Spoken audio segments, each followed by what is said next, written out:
सबसे पहले है सोमनाथ का ज्योतिर्लिंग। यह ज्योतिर्लिंग गुजरात के सौराष्ट्र क्षेत्र में अरब सागर के तट पर स्थित है। शिव पुराण के अनुसार जब चंद्रमा को दक्ष प्रजापति ने क्षय रोग होने का श्राप दिया था, तब चंद्रमा ने इसी स्थान पर तपस्या करके स्वयं को श्राप से मुक्ति दिलाई थी और तब चंद्रदेव ने इस ज्योतिर्लिंग की स्थापना की थी। दूसरा ज्योतिर्लिंग है मल्लिका अर्जुन ज्योतिर्लिंग। यह ज्योतिर्लिंग आंध्र प्रदेश के कृष्णा नदी के तट पर श्रीशैल नाम के पर्वत पर स्थित है। इस ज्योतिर्लिंग का महत्व भगवान शिव के कैलाश पर्वत के समान माना जाता है, क्योंकि कैलाश पर्वत पर जाना श्रद्धालुओं के लिए अत्यंत मुश्किल है, इसलिए इस ज्योतिर्लिंग का महत्व और बढ़ जाता है। और अब बात करते हैं तीसरे ज्योतिर्लिंग की। इस ज्योतिर्लिंग का नाम है महाकालेश्वर ज्योतिर्लिंग। यह प्रसिद्ध ज्योतिर्लिंग मध्य प्रदेश के उज्जैन में शिप्रा नदी के किनारे स्थित है। इस ज्योतिर्लिंग की विशेषता है कि यह एकमात्र दक्षिण मुखी ज्योतिर्लिंग है। मान्यता है कि यहाँ पर पूजा अर्चना करने से उम्र बढ़ जाती है और सभी प्रकार के संकट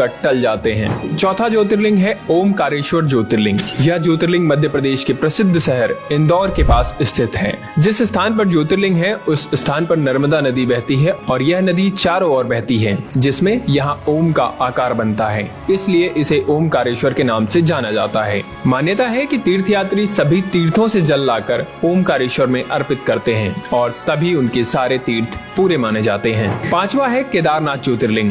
भगवान शिव का यह प्रसिद्ध ज्योतिर्लिंग उत्तराखंड में स्थित है। यह मंदिर समुद्र तल से 3200 किलोमीटर ऊंचाई पर स्थित है। यहाँ सर्दियों में भारी बर्फबारी होती है, इसलिए सर्दियों के 6 महीने यहाँ जाना मुश्किल है, अर्थात यहाँ दर्शन के लिए सिर्फ गर्मी में ही जाया जा सकता है। मान्यता है कि इस मंदिर का निर्माण पांडवों के पौत्र महाराजा जन्मेजय ने करवाया था। अब बात करते हैं छठे ज्योतिर्लिंग की, जिसका नाम है भीमाशंकर ज्योतिर्लिंग। यह ज्योतिर्लिंग महाराष्ट्र के पुणे जिले में पश्चिमी घाट या सह्याद्री नामक पर्वत पर स्थित है। यहाँ स्थित शिवलिंग काफी मोटा है और इसलिए इसे मोटेश्वर महादेव भी कहा जाता है। सातवां है विश्वनाथ ज्योतिर्लिंग। यह ज्योतिर्लिंग उत्तर प्रदेश के काशी में गंगा नदी के किनारे स्थित है। यहाँ की मान्यता है कि काशी नगर को स्वयं भगवान शिव ने बसाया था और कैलाश पर्वत के बाद उनका दूसरा स्थायी निवास यही था।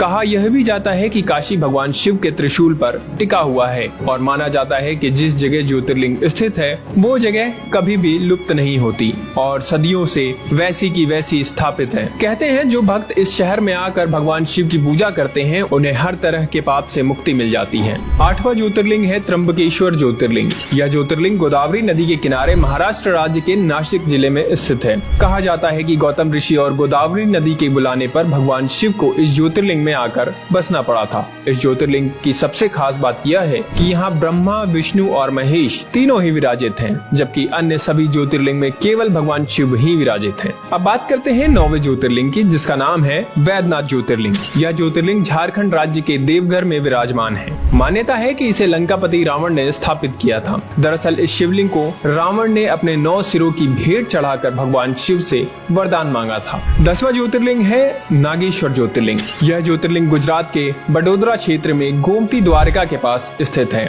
इसके अलावा कुछ लोग उत्तराखंड के अल्मोड़ा जिले में स्थित जागेश्वर शिवलिंग को भी नागेश्वर ज्योतिर्लिंग मानते हैं। 11वां ज्योतिर्लिंग है रामेश्वरम ज्योतिर्लिंग। यह ज्योतिर्लिंग तमिलनाडु के रामनाथन जिले में मन्नार की खाड़ी के पास स्थित है। यह भारत के दक्षिणी भाग में सबसे अधिक देखे जाने वाले मंदिरों में से एक है। मान्यता है कि यहाँ भगवान राम ने वानरों के साथ मिलकर लंका पर चढ़ाई के लिए राम सेतु बनाया था और यही उन्होंने रामेश्वरम ज्योतिर्लिंग की स्थापना की थी। इस दिव्य तीर्थ को भारत के 4 धामों में से एक भी माना जाता है। और अब 12वां यानी कि अंतिम ज्योतिर्लिंग, जिसका नाम है कृष्णेश्वर ज्योतिर्लिंग। यह ज्योतिर्लिंग महाराष्ट्र के दौलताबाद से लगभग 18 किलोमीटर दूर बहरौल गाँव में स्थित है। इस मंदिर का निर्माण देवी अहिल्या होलकर ने करवाया था। धुष्मेश्वर महादेव के दर्शन से सभी पाप दूर हो जाते हैं और जीवन में सुखी सुख आ जाता है। तो दोस्तों ये थे भगवान शिव के 12 ज्योतिर्लिंग, जो सिर्फ भगवान शिव के स्थान ही नहीं बल्कि हमारी संस्कृति और भारतीय धरोहर का भी एक अंग माने जाते हैं। इसलिए अगर आपको वीडियो अच्छी लगी हो तो हमारे चैनल को सब्सक्राइब करें और हमारे फेसबुक पेज को फॉलो करना ना भूलें।